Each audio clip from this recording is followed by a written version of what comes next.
Welcome to Sinha commerce classes. आज के इस वीडियो में मैं आपको कैश फ्लो स्टेटमेंट से रिलेटेड मैं आपको ऑपरेटिंग एक्टिविटीज़ के थ्रू डायरेक्ट मेथड से कैसे हम लोग कैश इनफ्लो या आउटफ्लो फाइंड आउट करते हैं इसके बारे में डिटेल्स इन्फॉर्मेशन दूंगा। देखिए मैंने लिखा क्या है, cash flow statement calculation of cash flow from operating activities direct और इनडायरेक्ट मेथड। अब मेरी बातों को आप क्या करेंगे, ध्यान सुनेंगे। कैश फ्लो स्टेटमेंट किसे कहते हैं इसका मैंने वीडियो बना के सिन्हा कॉमर्स क्लासेस चैनल पे क्या किया है, अपलोड कर दिया है। जब आप सिन्हा कॉमर्स क्लासेस चैनल पे जाएंगे वहां पे आपको एक प्लेलिस्ट मिलेगा कैश फ्लो स्टेटमेंट, उसमें वो वीडियो क्या है आपका अवेलेबल है। अगर आपने नहीं देखा है तो जाके क्या करेंगे, देख लेंगे। उसमें मैंने डिटेल्स कैश फ्लो स्टेटमेंट के बारे में बताया है। अभी मैं थोड़ा सा आपको बता देता हूं कि कैश फ्लो स्टेटमेंट कहते हैं किसको है। देखिए बोलता है कैश इनफ्लो और cash outflow from different types of activities like operating activities, investing activities और फिनांसिंग एक्टिविटीज। यानी तीन एक्टिविटीज के थ्रू, ऑपरेटिंग, इन्वेस्टिंग और फिनांसिंग एक्टिविटीज के थ्रू कैश कितना इनफ्लो हुआ और कितना आउटफ्लो हुआ ये जानने के लिए जो हम लोग स्टेटमेंट बनाते हैं उसी स्टेटमेंट को हम लोग क्या बोलते हैं, कैश फ्लो स्टेटमेंट, राइट। इसके बारे में डिटेल्स मैंने क्या किया है, वीडियो बना दिया है। इंट्रोडक्शन वाला वो वीडियो है आपका लेक्चर नंबर 1, ठीक है।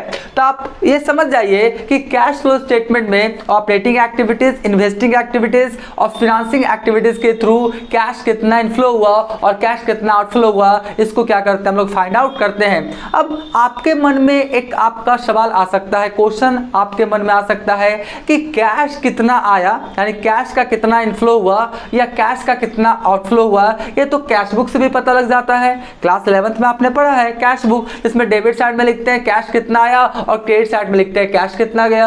या कैश अकाउंट बनाते हैं उसमें भी पता लग जाता है ये कैश कितना आया और कितना गया। ध्यान से समझिए, कैश अकाउंट या कैश बुक ये बताता है कि कितना पैसा आया और कितना पैसा गया और बैलेंस कितना अभी है। लेकिन कैश फ्लो स्टेटमेंट ये बताता है कि different types of activities like operating, investing और फिनांसिंग, यानी ऑपरेटिंग के थ्रू कितना पैसा आया कितना गया, इन्वेस्टिंग एक्टिविटीज के थ्रू कितना पैसा आया कितना पैसा गया, फिनांसिंग एक्टिविटीज के थ्रू कितना पैसा आया और कितना पैसा गया। तो ये कैश फ्लो स्टेटमेंट तीनों एक्टिविटीज, ऑपरेटिंग, इन्वेस्टिंग, फिनांसिंग, तीनों एक्टिविटीज का सेपरेट बताता है कि कितना पैसा आया या कितना पैसा गया। कैश बुक या कैश अकाउंट से ये नहीं पता लगता है कि ऑपरेटिंग के थ्रू कितना आया और कितना पैसा गया, इन्वेस्टिंग के थ्रू कितना पैसा आया कितना पैसा गया, फिनांसिंग के थ्रू कितना पैसा आया कितना पैसा गया। ये कैश बुक या कैश अकाउंट से आप फाइंड आउट नहीं कर पाते हैं, लेकिन कैश फ्लो स्टेटमेंट बना के ये हम लोग एलोकेट कर लेते हैं, सेपरेट निकाल लेते हैं कि ऑपरेटिंग, इन्वेस्टिंग और फिनांसिंग एक्टिविटीज के थ्रू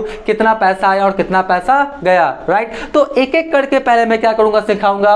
ऑपरेटिंग एक्टिविटीज के थ्रू आपको इनफ्लो या outflow of cash find out करने के लिए, फिर इन्वेस्टिंग के थ्रू, फिर किसके थ्रू, फिनांसिंग के थ्रू। जब ये तीनों एक्टिविटीज के थ्रू आप सीख जाएंगे फिर लास्ट में हम आपको कैश फ्लो स्टेटमेंट बना के दिखाएंगे, उसका फॉर्मेट, और तुरंत क्या हो जाएगा आपसे कैश फ्लो स्टेटमेंट का जो बिग क्वेश्चन है वो आपको क्या हो जाएगा, बन जाएगा, राइट। यहां पे हम लोग सबसे पहले ऑपरेटिंग एक्टिविटीज के बारे में क्या करेंगे, अभी हम लोग क्या करेंगे इस वीडियो में सीखेंगे। देखिए बोलता क्या है, मैंने लिखा क्या है, calculation of cash flow from operating activities. अब देखिए ऑपरेटिंग एक्टिविटीज में आपका करेंट असेट्स और करेंट लायबिलिटीज वाला आपका आइटम्स का क्या होता है, यूज होता है। यानी ऑपरेटिंग एक्टिविटीज के माध्यम से इनफ्लो या outflow of cash find out करने के लिए करेंट असेट्स और करेंट लायबिलिटीज के आइटम से क्या होता है, फाइंड आउट होता है। Investing activities fix assets, car, computer, mobile, laptop, land and building, plant and machinery, furniture, वो सब, राइट। और आपका फिनांसिंग एक्टिविटीज कौन सा हो जाएगा, आपका लॉन्ग टर्म सिक्योरिटीज वाला,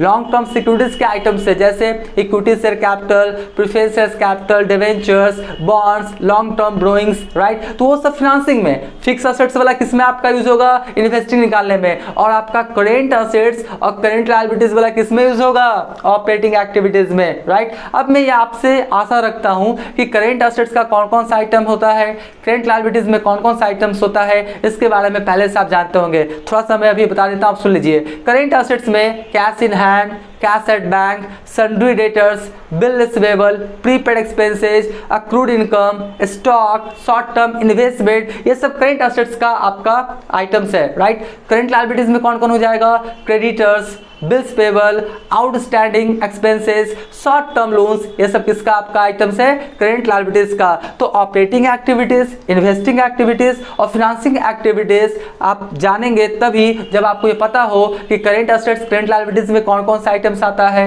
फिक्स एसेट्स में कौन कौन सा आइटम्स आता है और आपका लॉन्ग टर्म बोरोइंग्स यानी फाइनेंसिंग एक्टिविटीज में कौन कौन सा आइटम्स आता है। जब तक आप ये सब नहीं जानेंगे तब तक आपको कैश फ्लो स्टेटमेंट अच्छे ढंग से बनने वाला नहीं है। तो मैं एक एक करके डिटेल्स में क्या करूंगा, आपको सारी बातें बताऊंगा। तो आपका ऑपरेटिंग एक्टिविटीज के थ्रू देखिए दो मेथड होता है। जब आप cash flow from operating activities के थ्रू आप कैश इनफ्लो या आउटफ्लो फाइंड आउट करना चाहते हैं तो वहां पे कितने मेथड्स हैं आपका, दो मेथड, एक है डायरेक्ट मेथड और एक कौन है आपका, इनडायरेक्ट मेथड। अब यहां पर ध्यान से सुनिए, अभी मैं जो बताऊंगा वो डायरेक्ट मेथड से। अब आप क्वेश्चन करेंगे कि सर सीबीएसई में ये आपका डायरेक्ट मेथड तो पढ़ना नहीं है। बिल्कुल सही बात है जी, आपका जनरली सीबीएसई में उसमें आपका डायरेक्ट मेथड के बारे में नहीं पढ़ना है, या 12th कॉमर्स स्टेट बोर्ड्स का जो एग्जाम होता है उसमें डायरेक्ट मेथड को हटा दिया गया है। उसमें कौन सा मेथड आपको पढ़ना है, इनडायरेक्ट मेथड। लेकिन जब आप हायर क्लास में जाएंगे, आपका बीकॉम, एमकॉम, बीबीए, एमबीए या प्रोफेशनल कोर्सेज जो होता है सीए, सीएस, आपका सीएमए, आपका ICWA, तो वो सब जब आप प्रोफेशनल कोर्सेज में जाएंगे तो वहाँ पे आपको डायरेक्ट और इनडायरेक्ट दोनों मेथड पढ़ना है, राइट। क्लास 12th में नहीं पढ़ना मान सकते हैं, स्टेट 12th बोर्ड का एग्जाम में नहीं पढ़ना ये भी मान सकते हैं, लेकिन हायर क्लासेस में या प्रोफेशनल कोर्सेज में आपको दोनों मेथड पढ़ना है और एकदम सिंपल है, राइट। तो अभी बताऊंगा मैं डायरेक्ट मेथड और इसके बाद क्या बताऊंगा मैं, इनडायरेक्ट मेथड। चलिए मान लेते हैं कि CBSE में तो खैर नहीं पूछेगा, क्लियर वहाँ पे मेंशन है, लेकिन कभी कभी स्टेट बोर्ड में क्या करता है, 12th स्टेट बोर्ड कॉमर्स का जो एग्जाम होता है उसमें डायरेक्ट मेथड आपका क्या करता है, पूछ देता है। तो आप क्या कीजिएगा, कोई आपका दिक्कत ना हो जाएगा, इसलिए क्या करेंगे, उस मेथड को क्या करेंगे आप समझ लेंगे। और डायरेक्ट मेथड को समझ लिए तो इनडायरेक्ट मेथड ऑटोमेटिक समझ में आ जाएगा। उसी से थोड़ा सा क्या है, आपका डायरेक्ट मेथड से इनडायरेक्ट मेथड थोड़ा सा एक्सटेंशन है, थोड़ा विस्तार रूप है, ठीक है। उसमें भी इनडायरेक्ट मेथड में भी डायरेक्ट मेथड वाला डेटा ही यूज किया जाता है, ठीक है। और देखिए मैं चाहूँ तो तुरंत बता सकता हूँ, मैं इतना इसलिए बोलता हूँ कि आपको सारी बातें समझ में अच्छे ढंग से आ जाए। तो देखिए लिखा क्या, calculation of cash flow from operating activities, कौन सा मेथड है आपका, डायरेक्ट मेथड, ठीक है। अब डायरेक्ट मेथड में देखिए cash flow from operating activities, direct method का फॉर्मेट है पार्टिकुलर्स, अमाउंट। अब ध्यान से मेरी बातों को देखते जाइएगा, मैं अमाउंट भर भर के आपको क्या करूंगा, क्वेश्चन सॉल्व करने का कोशिश करूंगा और प्रूफ करूंगा कि कैश इनफ्लो हो रहा है या कैश आपका क्या हो रहा है, आपका आउटफ्लो हो रहा है। सारी बातों को अभी क्या करेंगे, हम आपको समझाएंगे with the help of amount. देखिए सबसे पहले क्या बोलता है, cash flow from operating activities. A में देखिए क्या लिखा है, ऑपरेटिंग कैश रिसीट्स, मतलब ऑपरेटिंग कैश रिसीट्स, पैसा कहां कहां से आया, कैश कहां कहां से आया, वो वाला आइटम लिखा जाएगा। तो आप बताइए, कैश सेल्स करेंगे, नगद सामान बेचेंगे तो कैश इनफ्लो होगा या आउटफ्लो होगा, कैश इनफ्लो होगा। जब हम लोग कैश सेल्स करेंगे, नगद सामान बेचेंगे तो पैसा क्या होगा, आएगा। उसका अमाउंट लिख देते हैं, मान लीजिए कैश सेल्स किया आप 1 लाख का, हम अमाउंट लेके चल रहे हैं ना, इसलिए क्योंकि आपको समझने में क्या हो, आसानी हो। तो कैश सेल्स से पैसा आया कितने का, 1 लाख का, ठीक है जी। उसके बाद कैश रिसीव फ्रॉम कस्टमर या डेटर, जिसको आपने उधार सामान बेचा था, जिस भी व्यक्ति को आपने उधार सामान बेचा था वो क्या किया, आपको पैसा दे दिया। तो आपका क्या आएगा, कैश रिसीव फ्रॉम कस्टमर या डेटर्स। कस्टमर्स या डेटर्स से जब पैसा आपका आएगा तो वो क्या हो जाएगा, आपका इनफ्लो का पार्ट हो जाएगा। मान लेते आया कितना आपका, 50,000, कितना आया, 50,000, ठीक है। उसके बाद ट्रेडिंग कमीशन रिसीव्ड, आपको कमीशन रिसीव्ड हुआ, राइट, कमीशन रिसीव्ड हुआ, मान लेते कितने का, आपका 10,000 का कमीशन रिसीव्ड, कितना हुआ आपका 10,000 का। तो देखिए ये सब पैसा आने का है। उसके बाद क्या हुआ, रॉयल्टीज रिसीव्ड, आपको क्या हुआ, किसी विशेषाधिकार आप किसी को दिए हैं, उससे आपको क्या मिला है, आपको रॉयल्टीज। रॉयल्टीज का एक वीडियो मैंने बना दिया प्लेलिस्ट का, क्लास बीकॉम पार्ट 1 में फाइनेंशियल अकाउंटिंग डॉक्टर SM शुक्ल का जो बुक है उसमें रॉयल्टी एक चैप्टर पढ़ना है, जिसमें मैंने रॉयल्टी के बारे में डिफरेंट डेटा दे दिया है, डिटेल्स में बताया है। अगर आप रॉयल्टीज के बारे में डिटेल्स में जानना चाहते हैं, प्लेलिस्ट में वो वीडियो क्या अवेलेबल है, आप जाके देख सकते हैं। तो रॉयल्टी रिसीव्ड हुआ है, राइट, मान लेते कितना रिसीव्ड हुआ आपका, 40,000, कितना रिसीव्ड हुआ, 40,000। देखिए टोटल पैसा कितना आ गया, कैश सेल्स आया 1 लाख, राइट। उसके बाद कैश रिसीव फ्रॉम कस्टमर या डेटर्स कितना आया, 50,000। ट्रेडिंग कमीशन रिसिप्ट कितना हुआ 10,000 और रॉयल्टीज कितना रिसिप्ट हुआ आपका 40,000। तो देखिए टोटल पैसा कितना रिसीव हो गया 1.5 लाख हो गया और कितना हो गया 50,000, यानी कितना हो गया 2 लाख ना, कितना हो गया 2 लाख, कितना हो गया आपका 2 लाख। ठीक है, तो 2 लाख पैसा क्या हुआ इनफ्लो हुआ, क्या हुआ इनफ्लो आपका। अब देखिए आपका दूसरा क्या बोलता है, आपका यहां पर क्या लिखा है मैंने, देखिए gross cash receipts from operating activities. Gross कितना आपका रिसीट्स हुआ आपका total 2 lakh, 1 lakh cash cell से, कस्टमर से 50,000, आपका कमीशन से 10,000 और अब रॉयल्टी से कितना है आपका 40,000, टोटल पैसा कितना आ गया 2 लाख। अब देखिए बी में क्या बोलता है, बी में क्या बोलता है ऑपरेटिंग कैश पेमेंट। अब पैसा क्या होगा जाएगा, कौन वाला ऑपरेटिंग वाला। ठीक है, अब देखिए इसमें कौन कौन सा आइटम्स है। पहला कैश परचेस। अब बताइए आप गुड्स को परचेस करेंगे in the form of cash, तो कैश क्या होगा आउटफ्लो होगा ना। कैश परचेस करेंगे तो पैसा क्या होगा जाएगा, कैश सेल्स करेंगे तो पैसा आएगा और कैश परचेस करेंगे तो पैसा क्या होगा जाएगा। तो देखिए पैसा जाएगा आउटफ्लो हो गया। मान लेते कितना का आपका हुआ है आउटफ्लो, कैश आपका कितना हुआ 50,000, कितना हुआ 50,000। ठीक है, उसके बाद कैश पे टू द क्रेडिटर्स और सप्लायर। ध्यान से आपने क्या किया उधार सामान खरीदा, राइट, उधार सामान खरीदेंगे तो उसको पैसा देंगे ना सप्लायर या क्रेडिटर्स को, तो आपने क्या किया कैश पेड किया किसको, क्रेडिटर्स को या सप्लायर्स को। मान लेते कितना किया आपने 20,000, कितना किया 20,000 क्या किया आपने किसको पेमेंट किया आपका क्रेडिटर्स या सप्लायर को। कस्टमर से मिलेगा तो आपका इनफ्लो और क्रेडिटर से सप्लायर को देंगे तो क्या होगा आउटफ्लो। ठीक है, उसके बाद बोलता क्या है cash paid to employ. Employ को आपने पेमेंट किया, चाहे एम्प्लॉय को आपने सैलरी दिया, राइट, या आपने कुछ क्या किया, आपने क्या किया अलाउंसेस वगैरह दिया, कोई आपने क्या किया उसको परक्विजिस्ट वगैरह दिया। तो और एम्प्लॉय को किसी तरह का कोई बेनिफिट्स दिया जा रहा है in the form of cash, चाहे आपका सैलरी हो, डीए हो, ये सब दिया जाता है, महंगाई भत्ता वगैरह, तो वो सब क्या होगा आउटफ्लो होगा, क्या होगा आउटफ्लो होगा। तो आपने क्या किया एम्प्लॉय को किसी तरह का पैसा दिया, मान लेते कितना दिया आपने 30,000, कितना दिया 30,000। ठीक है, इससे भी पैसा क्या हुआ आपका गया।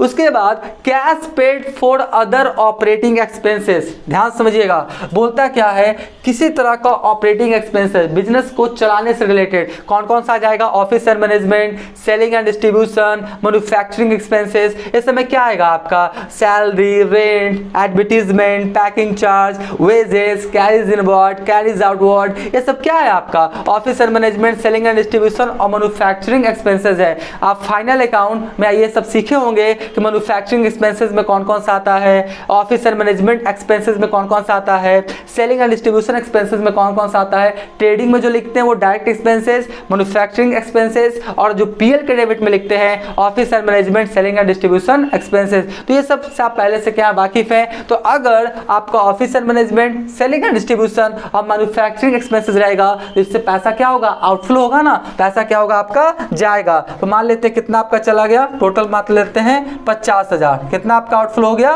50,000। ठीक है, तो आप देख लीजिए तो टोटल कितना हो गया 50 से 20 70 और 70 30 कितना हो गया 1 लाख, अब 50,000 टोटल कितना हो गया आपका 1.5 लाख, कितना हो गया आपका 1.5 लाख हो गया ना, टोटल कितना हो गया 1.5 लाख। और देखिए माइनस में लिखेंगे ना तो ब्रैकेट में लिखते हैं, कोई भी चीज माइनस में लिखेंगे ना घटाना रहेगा तो ब्रैकेट में इन द आपका अकाउंटिंग का जो आपका क्षेत्र होता है वहां पर माइनस में क्या करते हैं हम लोग लिखते हैं। ठीक है, तो देखिए टोटल पैसा आया कितना 2 लाख, टोटल पैसा आया कितना 2 लाख और आपका कैश आउटफ्लो कितना हो गया 1.5 लाख, तो फाइनली कितना बचा 50,000। तो जो 50,000 बचेगा वो क्या कहलाएगा आपका cash generated from operating activities. तो आपका ऑपरेटिंग एक्टिविटीज के थ्रू कैश कितना जनरेट हो गया आपका 50,000, कितना हो गया 50,000। मैंने क्या किया देखिए, मैंने क्या किया ए में से बी को क्या किया लेस किया। ये वाला आपका ए था, ए वाला कितना था 2 लाख और आपका बी वाला कितना था आपका 1.5 लाख, तो ए में से बी को लेस किया तो मेरा क्या आ गया सी।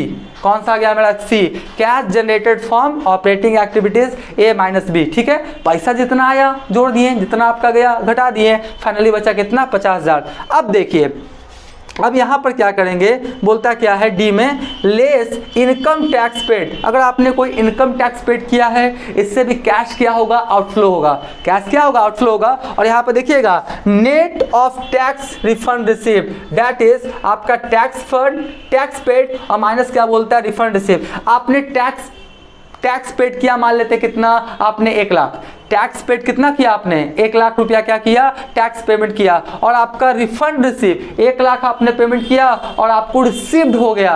बात समझे ना, रिसीव्ड कितना हो गया मान लेते आपको 80,000, आपने 1 लाख क्या किया, टैक्स पेमेंट किया और रिफंड रिसीव कितना हो गया 80,000। तो 1 लाख में 80,000 माइनस हो जाएगा तो फाइनली बचेगा कितना मेरा 20,000। कितना बचेगा मेरा 20,000, राइट। तो 20,000 जो आपका बचा ये भी क्या हो जाएगा लेस, क्या हो जाएगा लेस। तो 50 में 20 आपका माइनस हो गया। तो cash flow before extra ordinary item कितना हो गया आपका 30,000। कितना हो गया आपका 30,000, ठीक है। तो यहाँ पे ध्यान रखिएगा इनकम टैक्स पेड, आपने टोटल पेमेंट कितना किया था 1 लाख। देखिए मैं चाहूँ तो यहाँ पर लिख देता हूँ कि आपको समझने में दिक्कत हो। 1 लाख हो गया, राइट, जिसमें आपको रिफंड कितना आ गया मान लेते हैं 80,000। रिफंड कितना आ गया 80,000 मान लेते हैं, क्या दिक्कत है।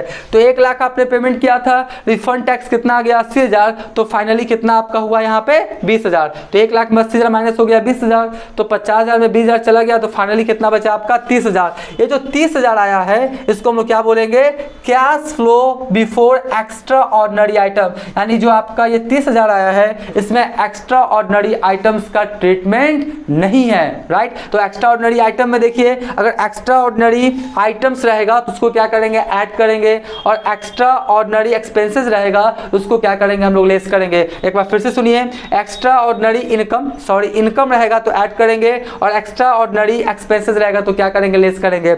अब आपके मन में ये सवाल होगा कि सर एक्स्ट्रा ऑर्डिनरी इनकम क्या होता है, राइट, और एक्स्ट्रा ऑर्डिनरी एक्सपेंसेस क्या होता है। देखिए मान लेते हैं क्या हुआ आपका, देखिए लिखा क्या है insurance claim for earthquake loss. आपका भूकंप आ गया, अर्थक्वेक आ गया, लॉस हो गया, आपने क्लेम किया तो आपको क्या हुआ पैसा मिला, राइट। तो क्या कहलाएगा आपका एक्स्ट्रा ऑर्डिनरी इनकम, राइट। उसके बाद मान लेते हैं क्या है आपका एक्स्ट्रा ऑर्डिनरी एक्सपेंसेस। अभी देखिए आपका लॉकडाउन हुआ था, कोरोना वायरस पेंडेमिक कोविड आया था जिसके कारण क्या हुआ था लॉस हुआ था, बहुत ज़्यादा क्या हुआ आपका लॉकडाउन लग गया था, बहुत ज़्यादा लोगों को क्या हुआ लॉसेस का सामना करना पड़ा, एक्सपेंसेस क्या हुआ कुछ एक्स्ट्रा बढ़ गया। तो सब क्या कहलाएगा आपका एक्स्ट्रा ऑर्डिनरी, मतलब ऐसा जो आपका जो बिजनेस का मेन नेचर उससे रिलेटेड नहीं है, चाहे ऑपरेटिंग चाहे नॉन ऑपरेटिंग, एक्स्ट्रा ऑर्डिनरी मिल गया। तो आपका क्या हुआ कोई आपका सरकार की तरफ से सब्सिडी मिल जाए अचानक, राइट, तो आपका इनकम आ जाएगा। कुछ आपको एक्सपेंसेस करना पड़ा, जैसे कोविड के समय लॉकडाउन वगैरह हो गया था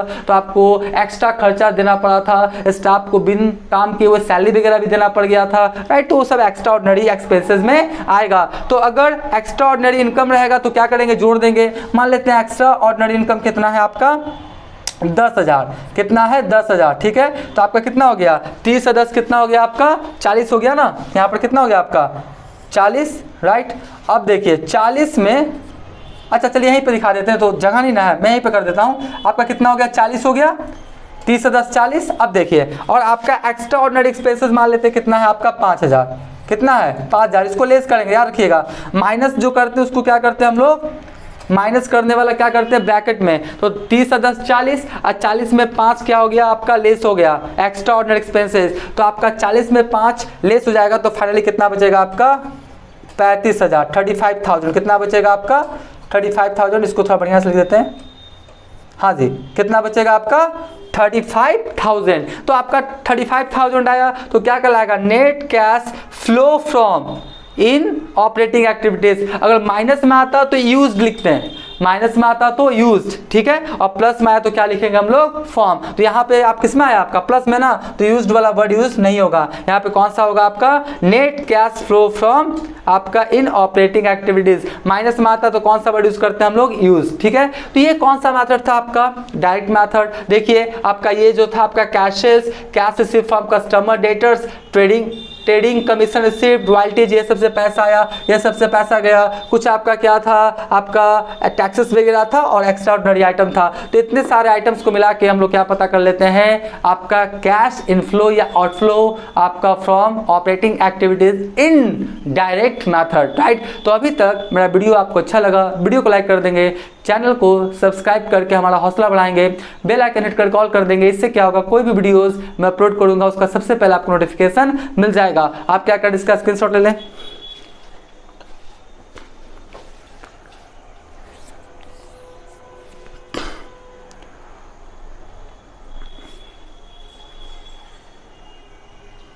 राइट। हमारे के चलते इसका क्या क्या होगा, आपने स्क्रीनशॉट ले लिया होगा। अब नेक्स्ट वाले वीडियोस में मैं आपको ऑपरेटिंग एक्टिविटीज इनडायरेक्ट मेथड वाला फॉर्मेट बताऊंगा, उसके बाद क्वेश्चंस बनना क्या हो जाएगा आपका स्टार्ट हो जाएगा। देखिए थोड़ा बहुत टाइम आपका ऑपरेटिंग एक्टिविटीज में ही लगेगा, right. Investing activities, financing activities एकदम क्या है आपका सिंपल है, राइट। तो आज का वीडियो, आज का क्लास यही करते हैं।